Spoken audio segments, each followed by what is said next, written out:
네, 여러분 안녕하십니까. 자, 제가 지난 시간에 끝나면서 아주 흥미진진한 얘기가 이제 이번 시간에 진행된다고 그랬는데, 또 저만 흥미진진한 얘기가 아닐지 좀 걱정이 됩니다. 지난 시간에 이제 얘기가 저거였죠. 이 인간하고 동물하고 이제 이제 비교를 할 때 인간의 가장 큰 특징이 뭐냐? 도대체 어떤 요소, 어떤 특징을 갖고 있으면은 인간이라고 그러냐 그럴 때 그게 바로 자기의식, 혹은 자의식, 영어로 하면 self consciousness, 조금 더 전문적인 용어로 하면 reflective consciousness. 이때 reflective는 자기를 돌아본다는 의미에서 주체적 나와 객체적 나가 이제 이렇게 돌아본다는 의미에서 쓰는 건데, 자, 이제 이런 거를 이제 설명을 할 때 이런 식으로 설명보다는 굉장히 좋은 설명 방법이 있어요, 이게. 네. 저는 이게 전 진화 과정이라고 얘기를 하는데, 뭔가니 인간은 태어날 때 자기의식이 없이 태어났다가 한 약 두 살 정도 전후로 해서 자기의식이 생겨나거든요. 이런 과정을 가장 잘 설명한 게 신화가 아닐까. 예. 인류는 이제 이런 거를 설명할 때 신화를 많이 사용하거든요. 제가 이제 조금 있다가 왜 이럴 때 신화가 등장하는가를 이제 말씀을 드릴 겁니다. 근데 과연 이렇게 인간에게 자기의식이 생겨나게 된 배경을 가장 잘 묘사한 신화가 있다. 근데 이게 아주 뜻밖에도 유대교 형전, 이제 기독교에서는 구약이라고 부르죠, 구약. 근데 저 유대교에서 들으면 굉장히 싫어하더라고요. 왜 그런 거니? 아니, 유대교 경전, 그러니까 그걸 이제 영어로 할 때는 헤브리우 경전이라고 그러거든요. 그 자기 경전인데 갑자기 기독교가 나타나가지고 자기네 경전은 올드 테스타먼트, 옛날 거라 그러고, 자기는 뉴 테스타먼트, 신약이라고 그러고, 좀 무시하는 것 같지 않아요? 옛날 거라고 하는 식으로. 그러니까 유대인들이 별로 안 좋아합니다. 그래서 저는 구약이라는 말보다는 유대교 경전, 그걸 모세 오경이라고 해도 되고, 여러 가지 다른 이름이 있습니다만, 여기에 이른바 구약에 제일 먼저 나오는 창세기라는 장이 있죠. 거기에 대표적인 게 이제 아담과 이브 신화가 나오죠. 이제 우리가 이제 상식적으로 말하자면 알아둘 필요가 있는 게, 제가 자꾸 기독교 얘기하는 게요. 지금 세계를 리드하는 게 누굽니까? 백인들 아니에요. 그죠? 네? 서양 문화 아닙니까? 서양 문화의 가장 밑바닥이 뭡니까? 기독교입니다, 기독교. 네? 서양 사상의 이 흐름을 보면, 아주 크게 잡으면 두 가지가 있어요. 먼저 이 기독교 전통, 이 주데오 크리스천 트래디션, 이게 이제 헤브루 전통이거든요. 그 다음에 그리스 로만, 헬레니즘, 이게 두 개가 섞여가지고 지금 서양의 사상, 정신이 만들어진 거예요. 그런데 사실은 기독교 정신이 중심이 되고, 이 그리스 로마 정신은 이게 기독교로 흡입됩니다. 네. 그래서 서양 그러면 자꾸 기독교가 중심에 있게 됩니다. 그래서 어떻든 지금 세계는 서양 사람들이, 백인들이 끌고 나가는 거고, 그들의 정신의 근본에는 기독교가 있다. 그래서 기독교는 반드시 알아야 됩니다. 싫든 좋든 간에. 기본적인 상식은 갖고 있자. 제가 그래서 자꾸 특히 이제 불교도들이 너무 다른 종교에 대해서 몰라요. 이유가 여러 가지가 있는데 그 중에 하나는 저런 거죠. 불교가 워낙 큰 종교니까 그것도 알기 바빠가지고 다른 종교를 기회가 시간이 없어요. 알고 싶어도. 네, 그 다음에 이제 불교가 너무 훌륭하니까 이거만 있으면 된다. 그래서 다른 종교를 잘 안 보려고 그러는데, 아닙니다. 다른 종교를 공부해야 돼요, 우리가. 자, 이 창세기장, 많은 사람들이 알죠. 구약에 맨 처음에 나오는 창세기장. 이거는 잘못 생각하면은 이 경전은, 이 구약이란 헤브루 경전을 만들 때 가장 먼저 쓰인 챕터라고 생각하기 쉬운데 사실 완전히 반대. 제가 하는 상식으로는 완전히 반대입니다. 그러니까 가장 나중에 나중에 편집된 그런 챕터라고 제가 구약 전공한 동료들한테 들은 적이 있습니다. 그 중국 속담에 보면 이런 게 나오죠. 땔감을 쌓으면은 가장 위에 있는 나무가 가장 늦게 놓은 것이다. 이런 게 있거든요. 마찬가지다 이거예요. 이제 구약에 그 수많은 그 장이 있는데 이 창세기는 가장 마지막에 집어넣은 장이다. 그 구약은 그 만들어진 게 그 언제쯤으로 얘기하는 거 아니? 여러분 그거 아마 아실 거예요. 유대 민족이 바빌로니아 제국의 그 노예로 갔던 적이 있었어요. 바빌로니아 제국이라는 거는 왕국은 BC 18세기부터 BC 4세기까지 티그리스 강하고 유프라테스 강, 소위 우리가 많이 배우는 그 메소포타미아 문명 있잖아요. 바로 그 지역 있었던 뭐 어마어마한 거대한 그 왕국이었죠. 이건 뭐 굉장한 그 제국이었기 때문에 이스라엘을 이제 그 점령하고 그 포로를 저기 노예로 이제 그 데려갑니다. 그게 BC 한 6세기 중엽 정도의 일인데 그때 약 50년간 붙잡혀 있다가 돌아오게 되거든요. 이런 얘기하면 그건 뭐 남의 그거 뭐 그렇게 뭐 그 알아 뭐 하냐 그렇게 얘기하기 쉬운데 이게 그 역사적 사건은 아무것도 아닌데 이것 때문에 유대교나 기독교가 받은 영향이 엄청나요. 제가 그걸 잠깐 말씀드리려고 그러는데 그래서 우리가 이 종교에서 할 때는 이게 좀 중요한 사건이 됩니다. 근데 그러니까 이스라엘 사람들이 유대 민족이 바빌로니아에 포로로 갔던 얘기가 우리 주위에도 이런 얘기를 하는 게 있어요. 뭘까요?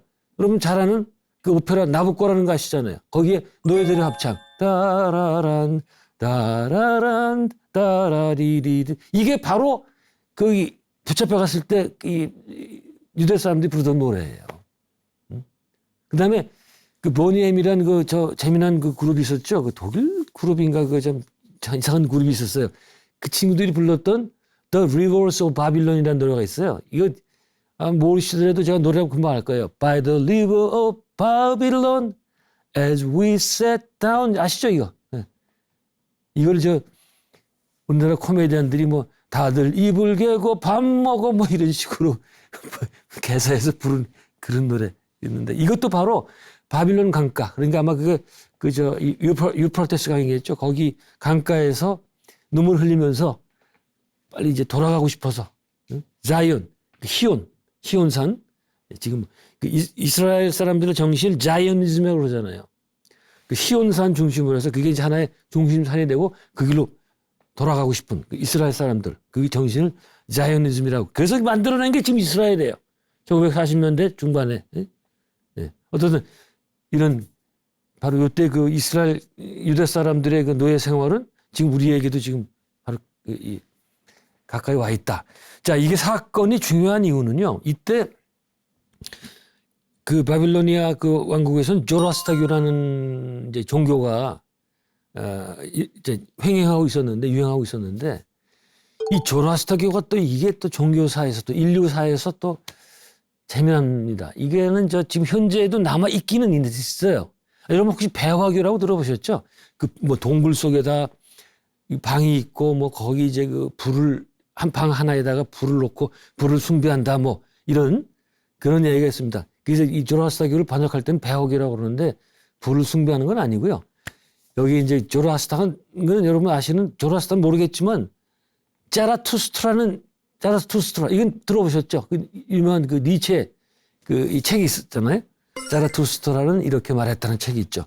니체가 굉장히 철학적인 그 내용을 문학적인 것으로 이제 그 소화해서 만들었던 이때 자라투스트라는 초인을 얘기를 하죠. 니체가 뭐 초인 철학 얘기를 하는데 저도 뭐 잠깐 이렇게 봤는데 잘 모르겠어요. 니체는 이건 니체 책 중에 가장 마지막에 보라는 건데 저희 니체 책은 뭐 거의 본 적이 없어가지고 잘 모르겠습니다. 그리고 이제 저 20세기에 와서는 리하르트 스트라우스라는 사람이 똑같은 제목으로 자라투스트라는 이렇게 말했다는 그 곡이 있어요. 이거 여러분들 들으면 금방 알아요. 이게. 그 노래구나 말이야 이거. 네? 제가 지금 흉내는 못 내겠습니다. 갑자기 음이 생각이 안 나서. 자, 그 조로아스터교를 만나게 됩니다. 이때 유태 민족들이 이 바빌로니아에서 이때 유태인들이 이제 그 영향을 굉장히 많이 받아요. 그러니까 그때까지 이 유대교는 그렇게 무슨 수준이 높았던 것 같지는 않아요. 네. 근데 조라스터교가 이제 가장 조라스터교의 기본 원리는 그거거든요. 그 선신, 착한 신인 아후라 마즈다하고 악신인 앙그랄 마이뉴의 싸움 해서 나중에 선신이 이기는 것으로 끝납니다. 그래서 그때 이제 마지막 심판 개념이 나오고 아마게돈 최후의 전쟁이 나오고 그다음에 이제 뭐 밀레니움 천국 시대 뭐 천국과 지옥 또 뚜렷한 사후 세계에 대한 관념 이런 게 이게 유대교는 이런 개념이 없었어요. 이런 게. 근데 바로 이걸 여기 바빌론의 유수라고 그러는데 거기 포로에 갔을 때 조라스터교를 통해서 배운 겁니다. 그게 돌아와서 이제 유대교로 들어갔고 그다음에 기독교로 가고 그다음에 이슬람교로 가는 거예요. 그러니까 이때 그 50년 동안 이 포로 생활했던 게 얼마나 중요한 건가 알 수가 있겠죠. 여기서 저 또 재미난 얘기가 또 저만 재미난 것 같은데 아까 이 조라스터교의 선신이 아우라 마즈다라고 그랬잖아요. 예, 마즈다. 이게 아우라가 이게 또 우리하고 또 지금 관계가 된다니까요. 이게 아우라가 여기서 이제 이란에서는 최고의 천신이었잖아요. 이게 그대로 인도로 수입이 됩니다. 그래서 인도 힌두교에서는 어떻게 되는지 잘 기억이 안 나는데 여러분 불교에서 뭐로 나오죠 이게? 아시겠죠? 아수라예요, 아수라. 아수라 신으로 바뀌는 거예요. 응? 그래서 어떻게 됐습니까? 싸우기 좋아하는 신이 되어가지고 저기 석굴암 보면 어떻게 돼 있어요?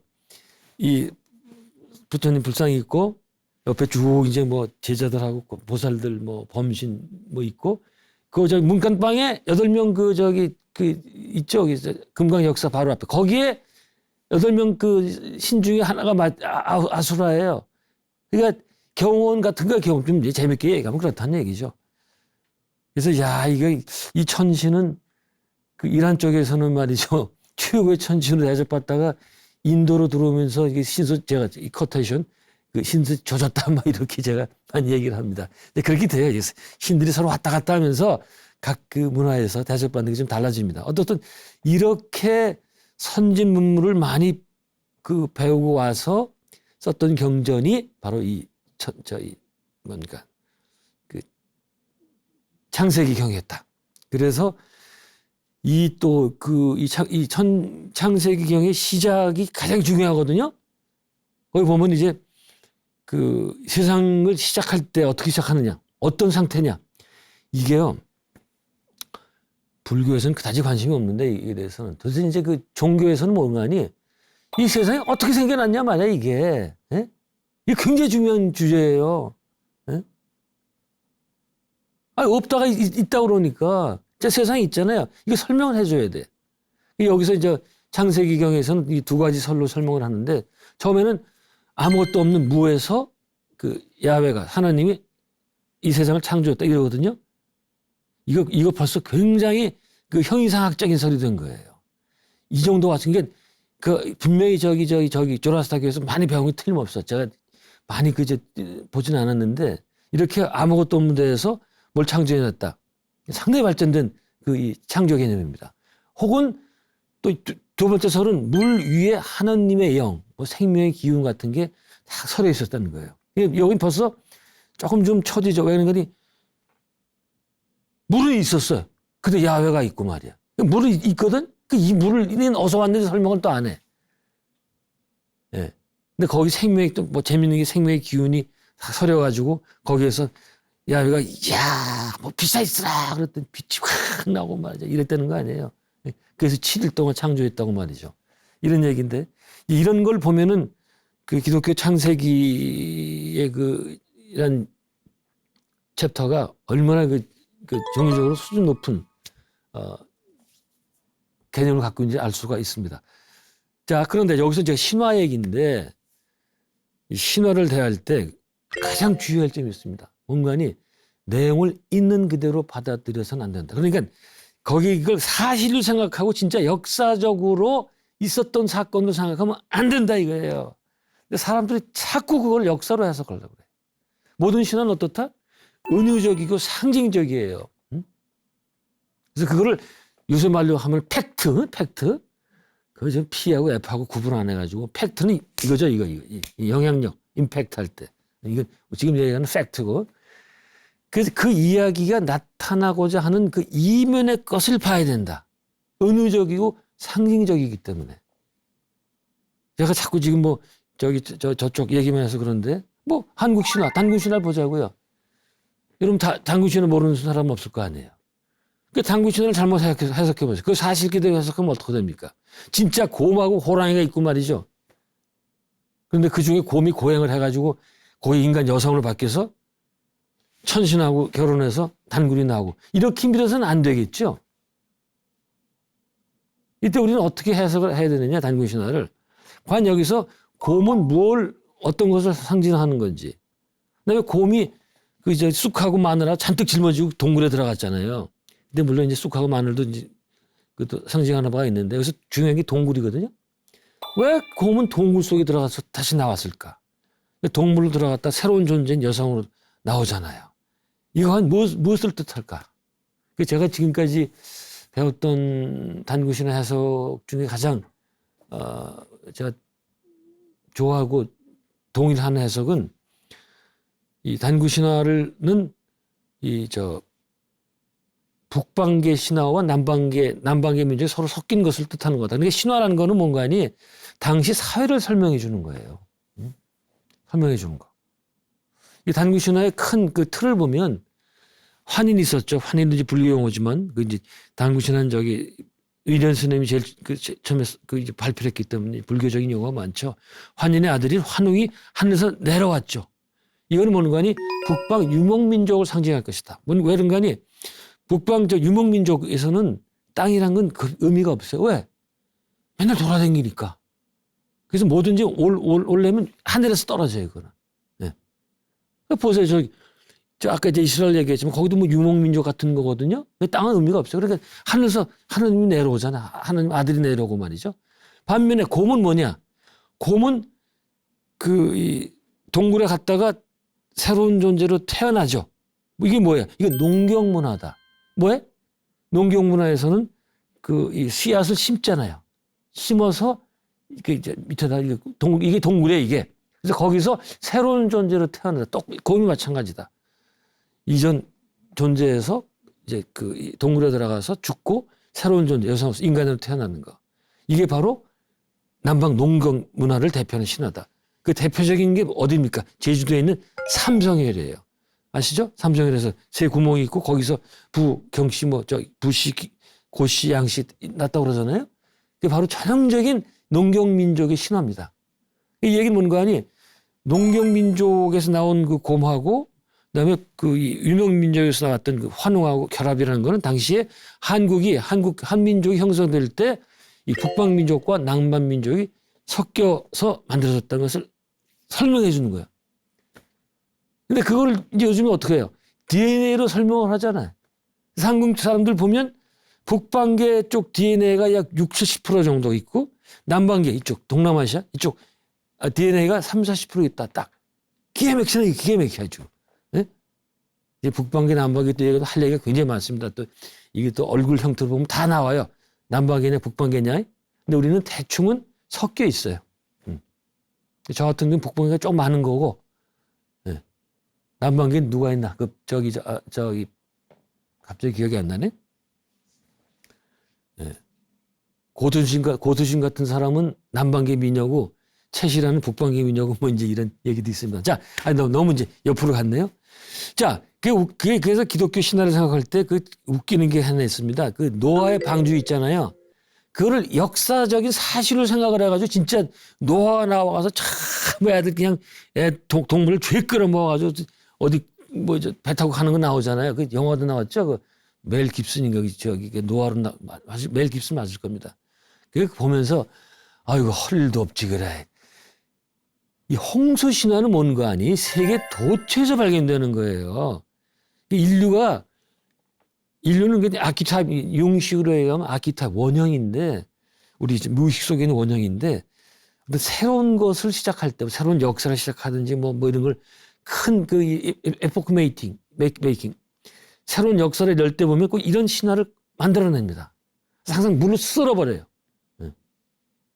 그리고 우리 새로운 질서, 새로운 이 하늘이 열렸다 이런 식으로. 그래서 어떤 이 신화는 이 기독교에만 유대교만 나오는 신화가 아니고 세계 전체적으로 많이 나오는 그런 원형적인 신화. 어떤 자 이제 다시 이제 아담과 이브 신화로 돌아오게 되겠습니다. 자, 이 아담과 이브의 신화도 말이죠. 과거 언젠가 에덴 동산이 있었고 거기에 두 사람이 살고 있었고 거기에 또 신이 있었고 뭐 거기 뭐 나무도 있었고 또 뱀이 있었고 이렇게 이런 것들이 실제하면서 같이 살았다고 생각해서는 안 되겠단 말이에요. 그럼 이 신화는 뭘 말하는 걸까요?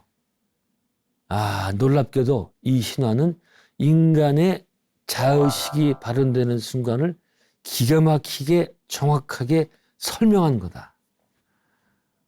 저는 이거를 여러분 지금 이거 처음 듣는 분들은 뜬금없을 거예요. 이게 무슨 소리야? 무슨 아담과 이브 신화가 무슨 인간의 그 자의식이 나타나는 순간을 잘 얘기했다. 그게 무슨 얘기냐 말이야. 내가 얘기했지만 조라스타교라는 데에서 많이 배웠고 그다음에 유대인들이 세계 제가 얘기했잖아요. 이거 세계의 그 종교의 두 중심은 이스라엘 하나 있고 인도 하나 있다. 이거예요, 이거. 인도의 힌두교, 불교, 이쪽에 유대교, 기독교, 이슬람교 이렇게. 근데 사실은 의식에 관해서는 말이죠. 세계 종교 가운데서 불교가 가장 인간의 의식을 중요하게 생각하고 연구했던 종교죠. 어떤 종교보다도. 예? 근데 이 아담과 이브 신화에서 이런 건 없죠. 그래서 불교에서는 유식학의 경우에는 뭐예요, 이게? 재밌잖아요. 오직 유자에다 의식학. 이게 뭐다? 이 세계에 존재하는 것은 의식밖에 없다. 기가 막힌 거예요, 이거. 네? 자, 이거면 좀 이때 다시 좀 설명드리기로 하고. 자, 이제 내용을 한번, 아담과 이브 신화 내용을 좀 잠깐 간단하게 볼게요. 뭐, 다 아실 걸 거예요. 이것도 사실은, 이게 과정마다 분석할 게 굉장히 많은데 제가 다는 못하겠고 크게 중요한 것만 가지고 얘기를 하겠습니다. 자, 에덴 동산에 두 사람이 살고 있었죠. 벌거벗은 채로. 이게 벌거벗은 것도 아주 재미난 거예요. 예? 그 뭐다? 이건 아직 자기의식이 생기 이전 상태를 묘사하는 거예요. 그러니까 부끄러움이 없죠. 부끄러움이나 수치란 개념이 생기기 이전의 상태. 그러니까 지금 베이비들이 그렇잖아요. 걔들 기저귀 갈 때 홀라당 다 벗고서 그냥 다 가도 걔들이 부끄러워요. 두세 살까지는. 이게 사실은 부끄러움 개념도 자의식이 생긴 다음에 한참 있다, 몇 년 뒤에 있다가 생기는 거예요. 금방 생기질 않아요. 그렇잖아요. 너댓 살 때 그냥 죄 까놓고 댕겨도 부끄럽습니까? 네? 아직 안 생겼어요. 그러나 이제 신화니까 벌거벗고 살았다는 의미가 자연스럽게 자연스러운 거죠. 꾸김없이 살았다는 게 아니고 자식이 생겨나기 전에 나도 없고 너도 없는데 무슨 부끄러움이 뭐 있습니까? 그냥 그렇게 사는 거죠. 이 부끄러움이라는 것도 어떻게 해서 가능한 거예요? 상대방이 존재한다는 것을 모르기 때문에 부끄러움이 없는 거고. 생각해보세요. 상대방이 있어야 그에 대해서 부끄러움 느끼는 거 아니에요. 그죠? 근데 나는 자의식이 없기 때문에 내가 존재하는 것도 모르니까 상대방이 존재하는 것도 모르잖아요. 따라서 부끄러움이라는 건 있을 수 없겠다. 제가 이럴 때 항상 인용하는 게 있는데 제가 가장 좋아했던 폴 틸리라는 신학자. 이분도 뒷얘기 할 게 많은데 이건 방송에서 할 얘기가 아니라서 제가 나중에 사적인 자리에 있으면 재미난 얘기가 많아요. 말씀드리기로 하고. 이 사람은 역시 달라요. 이 사람 제가 조직 신학 책이라고 이렇게 이만한 두꺼운 책 3권으로 된 게 있어요. 조직이니까 이분이 2000년 동안 있었던 기독교 신학을 자의식대로 해석해서 만든 가장 기본적인 신학 책이에요. 각 신학자들은 그런 조직 신학 책을 잘 만들거든요. 네. 다른 신학자들은 재미없어서 못 봤고, 근데 이 양반 건 다 본 건 아니고 요 부분을 제가 봤어요. 아담과 이브 신화는 어떻게 해석을 했는지. 그랬더니 폴 틸리는 아담과 이브 상태를 꿈꾸는 순진무구함이다. 영어로는 dreaming innocence라고 얘기를 하더라고요. dreaming 맞아요. 뭐 그때는 뭐 거의 꿈꾸는 상태죠. 뭐 너와 내가 없으니까 뭐 그냥 innocence, 순진무구한 거. 뭐 좋습니다. 근데 순진무구는 사실 아닌데 뭐 좋습니다. 자, 어쨌든 자, 그다음 사건이 뭡니까? 그냥 그렇게 가면 좋은데 이브라는 존재가 이 하나님이 야훼가 이제 그 선악과라는 그 나무가 있었죠. 나무에 선악과는 그 선악과 혹은 뭐 그게 지식의 열매 같은 건데 거기 과일이 있었고 야훼가 이제 아담과 이브한테 너들 다른 건 다 마음대로 해도 좋은데 이거 저거 하면 따먹지 말아라. 이렇게 주의를 주잖아요. 참 신기했다. 또 그런 생각을 했을까? 근데 사실 누군 또 그러잖아요. 하나님이 돼가지고 그러시면 되냐고. 그거 하지 말라고 그러면 하고 싶은 게 인간 상정인데 말이야. 괜히 그 얘가 해놔가지고 따먹은 거 아니냐 말이야. 응? 이거 하나님 잘못이다 뭐 이런 재미나게 하는 얘기 하려고 그런 거예요. 자, 어떻든 그렇게 되어 있는데 그냥 가만히 있으면 될 거를 여기 이제 스니키한 스니키 뭐라고 해야죠? 사악한 존재가 다 나오죠. 뱀이라는 게. 이 뱀이 이제 우리는 융에 의하면은 아키타입 이 안에 우리 무의식 집단적 무의식 안에 뱀에 대한 두려움이 있다. 왜? 너무나 뱀에 물려서 많이 죽었기 때문에 인류들이 그동안에 그렇잖아요. 그래서 그런 뱀에 대한 두려움이 계속 무의식에 쌓여가지고 우리는 그냥 무의식적으로 뱀 하면 그냥 무섭고 또 악한 존재로 본단 말이죠. 거기다 이제 레위기인가 모세오기 구약에 보면 레위기 나오는데 거기 이제 나쁜 동물 어쩌고 이제 나오는데 이제 멀리 해야 될 동물 가운데 뱀이 있거든요. 근데 왜 그런가 하니 육지를 기어다니면 다리가 있어야지. 근데 이놈의 거는 다리가 없이 막 기어다니니까 이상한 거다. 뭐 이런 얘기 나와요. 이제 그게 가지고 뭐 어떤 동물은 먹어라 먹지 말아라 뭐 많이 복잡해요. 넘어가겠습니다, 이거. 자, 뱀이 이 사악한 사탄으로 나오죠. 뱀이 이제 누구를 꼬여요? 이 이브를 꼬여가지고. 여자는 어떤 존재? 이게 유혹에 약한 존재단 말이야.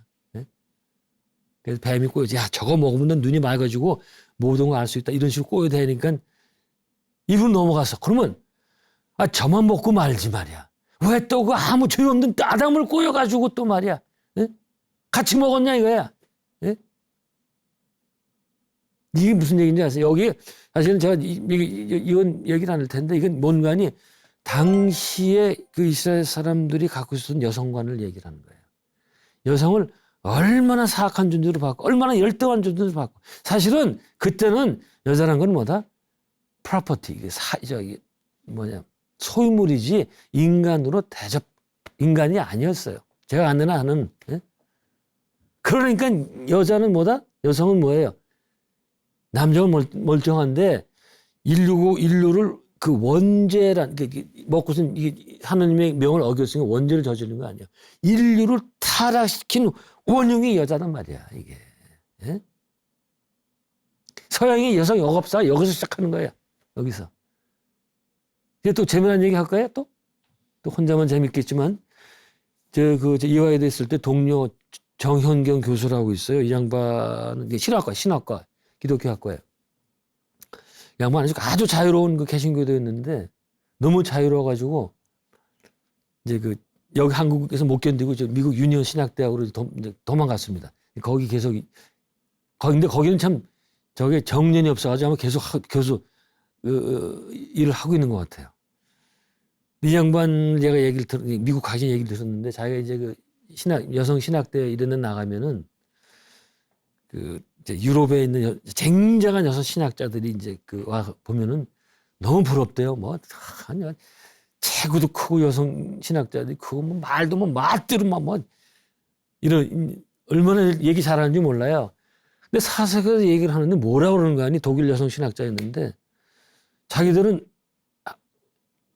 정 교수 뇌가 부럽다는 거예요. 깜짝 놀라서 왜 그러냐 그랬더니 자기들이 아무리 떠들어도 자기들은 어릴 때부터 교회에서 인류로 탄압시킨 거는 여성이었다, 여자였단 말이야.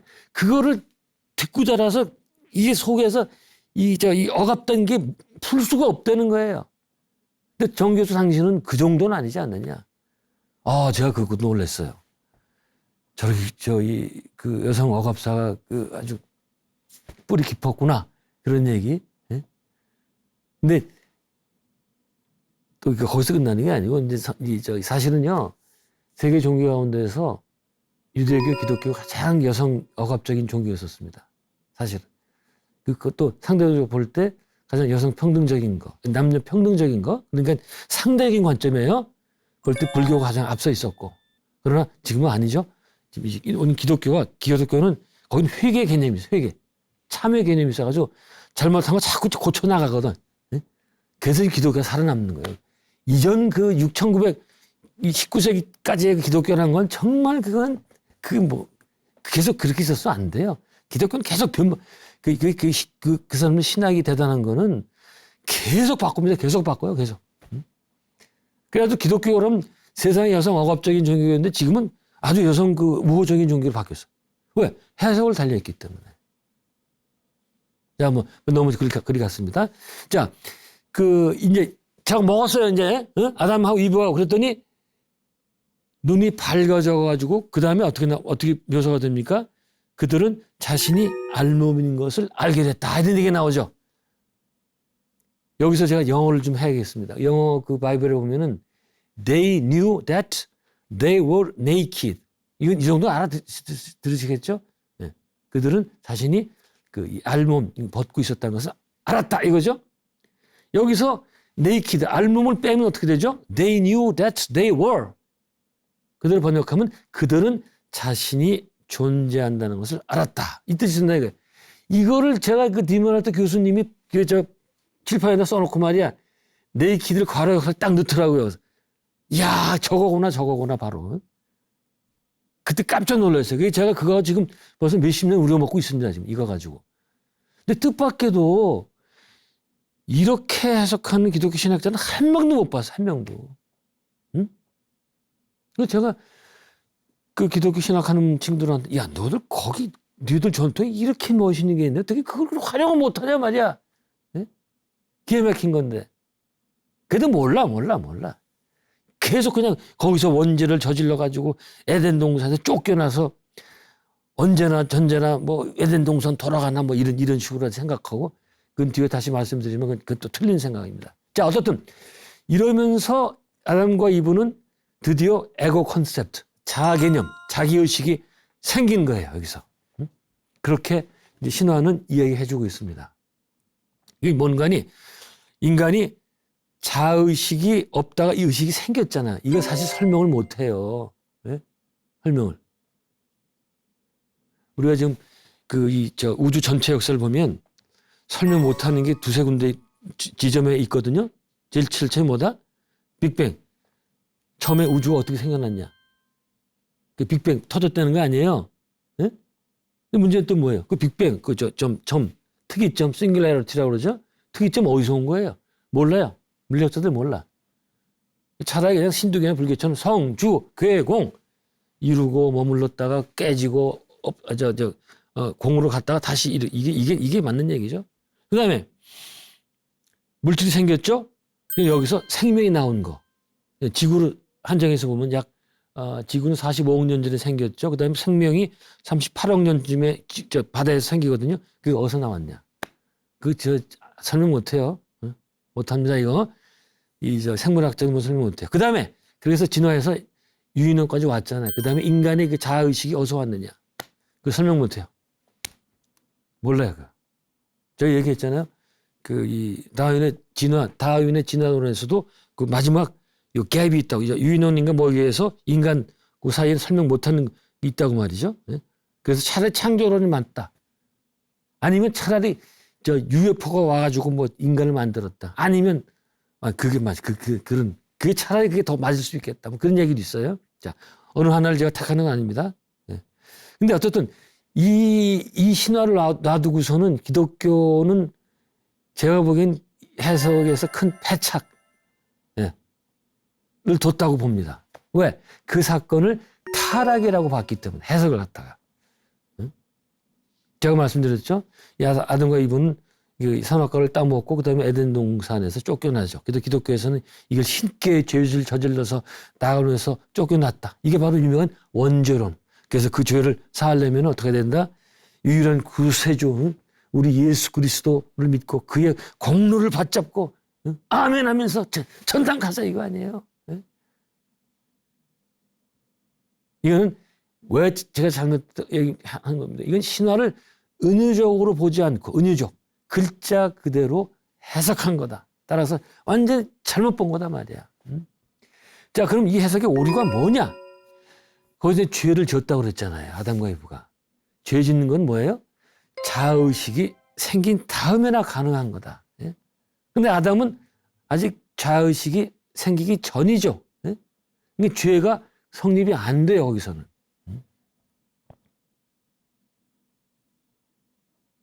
제가 여기 많이 이때 드는 비유가 있죠. 동물한테 무슨 죄의식이 있습니까?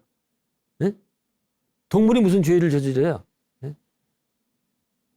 그 생선, 우리가 동물이 개가 말이지 몰래, 주인 몰래 생선 훔쳐 먹으면 그거 보고 죄견이라고 그래요? 우리는 인간 한 번 죄인이라고 그러잖아요. 예? 한 번도 개한테 죄견이라고 부른 적이 없잖아요. 왜? 사람이 알아요. 개는 그런 죄하고 개념 관계가 없단 말이죠. 개라는 건 자의식이 없기 때문에 죄 이런 개념은 전혀 관계가 없겠다. 근데 사실은 이 상태는 자의식이 없기 때문에 근데 야훼가 이렇게 얘기했잖아요. 선악과만 따먹지 마라 그랬잖아요. 사실은 그 말을 이해 못해요. 왜? 언어가 생기기 이전의 상태이기 때문에. 이거를 이제 이렇게 팩트적으로 요새 말을 팩트적으로 해석하면 앞뒤가 안 맞는 게 굉장히 많아요. 은유적으로 해석을 해야 되는데 자 그러면 선악과를 먹은 다음에 아담과 이브는 어떤 상태냐?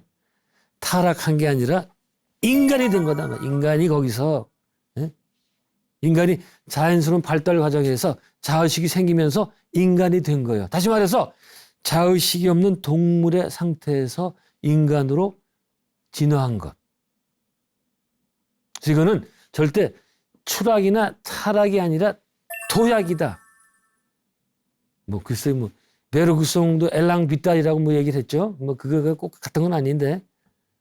근데 제가 저나 아까 제 은사님이었던 그 디마티노 교수님만 이 얘기한 게 아니고 이 사정을 가장 잘 알았던 철학자였던 그 미국의 켄 윌버. 이 사람은 그 의식 연구계의 아인슈타인이라는 얘기를 듣고 있죠. 그런 사람인데, 잠깐, 이 사람의 저서가 Up from Eden, Up from Eden. 자, 여기서 중요한 건 뭐예요? 에덴에서 up이죠, up. fall이 아니에요, 예? 이 사람도 알아차린 거야. fall이 아니다 말이야. 인간, 동물의 상태에서 인간이 된 거다. 도약이다 말이에요. 이 책이 이제 한국어 번역이 있는데, 저는 한국어 번역이 되기 전에 이제 봤습니다만, 에덴을 넘어라고 했거든요. 근데 틀린 건 아닌데 좀 부족하다는 느낌은 있어요. 자, 그렇긴 한데 제가 근데 기독교에서 이걸 타락이라고 봤다고 그랬잖아요. 근데 꼭 틀린 것은 아니라고 또 생각을 합니다. 어떤 해석이 전부 틀리고 전부 맞고 그런 건 아니잖아요. 왜 타락이라는 게 틀린 게 아니냐. 인간은 이 자의식이 생기면서 하염없는 고통의 세계로 빠져들기 때문입니다. 바로 이 자의식이야말로 모든 고통의 근원이다. 제가 그랬잖아요. 선불교에서 뭐다? 한 생각만 일어나도 법에서 진리에서 48,000일은 떨어진 거다. 이 선불교에 있었던 수많은 조사들도 다 알아차린 거예요, 이게. 한 생각. 근데 보면 구약에서는 이 고통을 어떻게 표현하고 있어요? 그 신화에서는 아담과 이브가 에덴 동산에서 쫓겨나면서 일을 하고 애를 낳는 등 그런 고통에 나락에 빠진다. 그게 남자는 일을 하고 여자는 애를 낳는 그런 고통을 빠진다고 이렇게 나락에 빠진다고 얘기를 했는데 이것도 은유죠. 일하는 게 그렇게 고통스러운 건 아니겠죠. 그다음에 여성이 애를 낳는 것도 그게 큰 고통은 아니겠죠. 그러니까 또 그렇거든. 뭐 네가 애를 낳아봤어? 네가 어떻게 알아? 또 그런 얘기가 있을 수 있겠는데 이제 그러나 우리가 아이를 낳는 것은 자연스러운 과정이기 때문에 아주 큰 고통은 아니겠다. 여기서 이제 그럼 큰 고통이 뭐냐? 이거는 또 그 시간이 다 돼서 여기 또 우리 인간의 죽음과 또 관계가 있습니다. 또 재미난 얘기들이 또 진행이 되는데 오늘은 여기까지 하고 다음 시간에 이 고통 얘기하면서 아들과 요구 신화 얘기가 아직 안 끝났습니다. 또 재미난 얘기가 또 있어요. 다음 시간에 또 재미난 얘기를 기대하면서 오늘은 여기서 마치겠습니다. 고맙습니다.